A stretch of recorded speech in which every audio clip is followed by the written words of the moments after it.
Okay, so in today's video, we're going to be talking about the ownership fitness, okay? Fitness. On the top corner of your ownership, we'll say fit and unfit.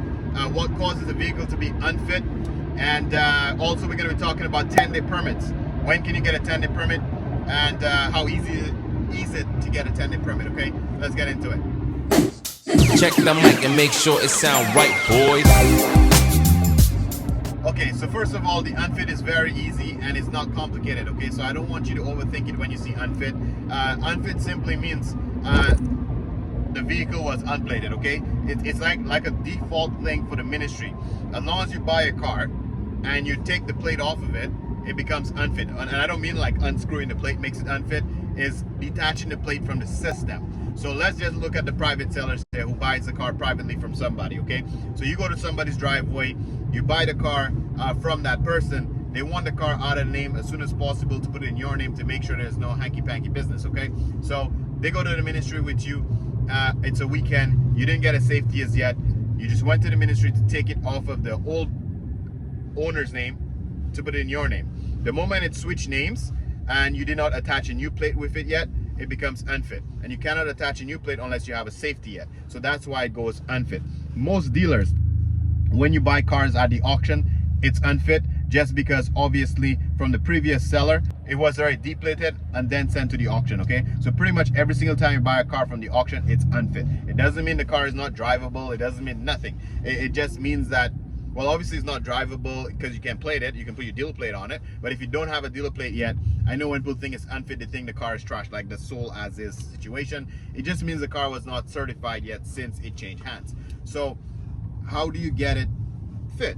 It's simple. You get the car to a shop, you get a safety inspection, you bring the safety inspection to the ministry, and with the safety inspection, they are going to attach your new plates to it, and that's when the vehicle is going to become fit.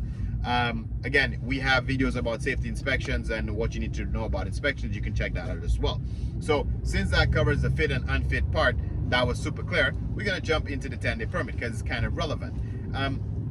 The next question I get from some customers, and it's not just the subscribers, customers at my shop who buy a car and want to take it to me for a safety, they want to know if they can get a 10-day permit. So in other words, they bought the car once again from somebody else, the person put it in their name, it's unfit, but now it's unplated. How do they drive it from their house to my shop? Can they get a 10-day permit? Now, as much as you think they should be able to get a 10-day permit, they can't. The ministry will not issue a 10-day permit on a car that is unfit. So these days, a 10-day permit is useless, and I'll kind of explain why it's useless. The whole point of the car being unfit is it was not certified as yet, so they do not want it on the road until it is certified. Now, if they give you a 10-day permit, that means you are technically driving a car that potentially cannot be safe, potentially, for 10 days on the road, which they do not want. And that's why it doesn't make logical sense to think you can get a 10-day permit if the car is unfit, okay? So the only way to take it to the shop is to tow it. You got to tow it to the shop, or before the person deplates the car. If you're already buying the car from somebody, what I find some customers do is, before you go to the ministry, ask the person to drive it with you to your mechanic, because maybe you want to inspect the car anyway before you buy it.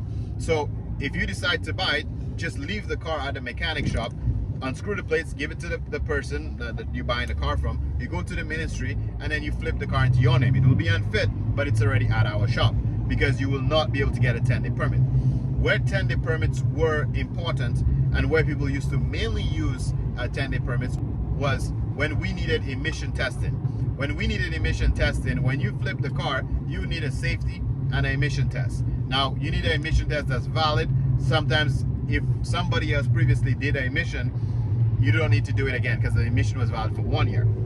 However, besides the point, if you need to do an emission test, you would be able to get a 10-day permit, meaning you would have to do a safety inspection regardless to get the plate attached to the car. But if your car failed the emission, the idea is you need to drive the car for a couple of days to try to pass the emission. So to get the car ready for the next emission test. You can't do an emission test back to back. You do an emission test, if it fails, you need to drive it for a few days and then try and get a retest, okay, after your repairs. long story short is the purpose of the 10-day permit was mainly for you to drive the vehicle to get it emission ready. Emissions are no longer relevant in Ontario. We don't do emission tests anymore. So for that reason, you just basically have to focus on getting the car certified. So hopefully that answers your question about the 10-day permits and answers your question about fit and unfit. 10-day permits are useless right now because we don't do emissions in Ontario anymore, so you don't need it for that anymore. Very few people will need it. The only circumstance when I can think of that you would need a 10-day permit is, let's say a car is parked on your driveway, which and now I'm thinking about it, it's probably not relevant anymore because we don't have the sticker anymore. But if you have a car parked on your driveway and you don't plan on using it and you don't plan on selling it, but you want to deplate the car just so that you're not paying the sticker every single year, because once the car is in your name, you got to pay that sticker whether you're using the car or not, right? So if you do not want to pay that sticker, you could detach the plate from the car in the system, but you have to tell the ministry to keep the car fit.